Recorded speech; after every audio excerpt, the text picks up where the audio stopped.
Sige, nakikinig kami. Ako po ay since yata pagkabata ay Christian, born again Christian. Kasi si mama po, auntie ko, sila po ang nag-aakay sa amin kasi ang simbahan po namin at doon sa Tagwan, Candelaria to Tagwan, nagkukumute po kami para lang makapunta sa church. Tapos, ang pastor po namin malapit lang sa amin. Every nag-ano po sila, nagba-Bible study, lagi po kami natin. Kaya po malawak ang pang-ano ko sa Panginoon. Kaya lang, nalihis ako ng Landas, napunta ako sa Batangas.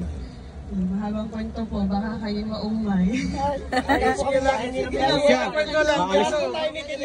alis na rin ako sa Tanawan.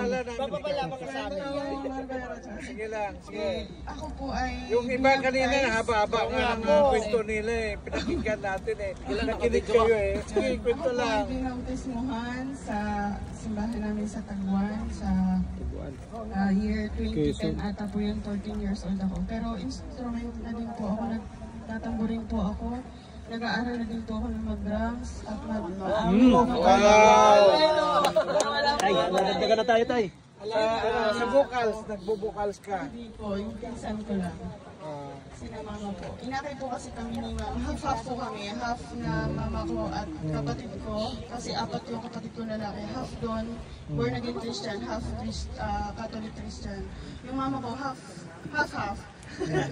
Born again, tapos Catholic. Pero mas naniniwala siya sa Christian. Pero ang tita ko po talaga nag-akay sa akin. Yan naman po, binautismuhan ako noon, 14 years old. Tapos, nagpapatuloy po ako hanggang sa kinasal po ako sa born again Christian. But ngayon po, separated kami as 10 years kami dapat ngayon sa kabilang taon, kami to 11, but separated ng 6 years. 4 years na kami hiwalay. Then ito nga po yung story na parang nakalimutan ko si God. Pero nangingi po ako ng sign kasi nagtatanong siya ng oras. Sabi ko, ang factory worker po ako eh. Ang factory worker po, mindset ay sa Taiwan siya makakapunta, ganun. Kasi lahat na halos ng mga katrabaho ko, Taiwan yung priority nila. 5 years po ako nag-a-apply doon. Tapos hanggang sa nakilala ko po yung boyfriend ko na si Man. Ano po siya, Christian din po siya, pero half din na parang naniniwala na hindi siya sa Christian. Parang binababa niya ako na huwag kang pumunta sa simbahan kasi may mga ganyan, may mga lalaki, ganito ganyan.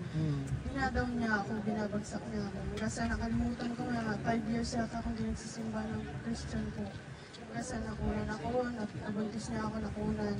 Tapos sabi ko, ito lang po yun na mag-1 year na nawala yung baby ko. May tatlo po ako anak, yung isa namatay, yung dalawa nasa Philippines, nasa mama ko. Tapos yun pong partner ko na yun, lagi niya akong, yung dapat po yung partner mo kung Christian sa aakayin ka niya pataas. Pero binababa niya talaga ako kasi nawala nga yung baby namin. Tinakwil ako ng pamilya ko dahil sa pag-ibig na yun. Nawala ako sa simbahan, nawala din ako sa pamilya ko, no, nagalit ang pamilya ko, tinakwil ako. Tapos sabi ko, nung nag-apply po ako dito, sabi ko, sana kung will mo, Lord, na ilayo ako dito sa taong ito dahil hindi na kita kilala, hindi ko na din kilala yung pamilya ko. Gusto ko, akayin mo ako. Kung dadalhin mo ako dito sa Saudi, sana meron akong makitang isang simbahan na babaguhin mo at makikilala ulit kita. Praise God. Salamat kay ito sa dalawa na to. Nagtanong lang ako kasi nasa Riyadh kami 1 month ago ng December. Wala kami makitang church doon. Pero may nagsabi sa akin na may church po siya na ano sa Riyadh.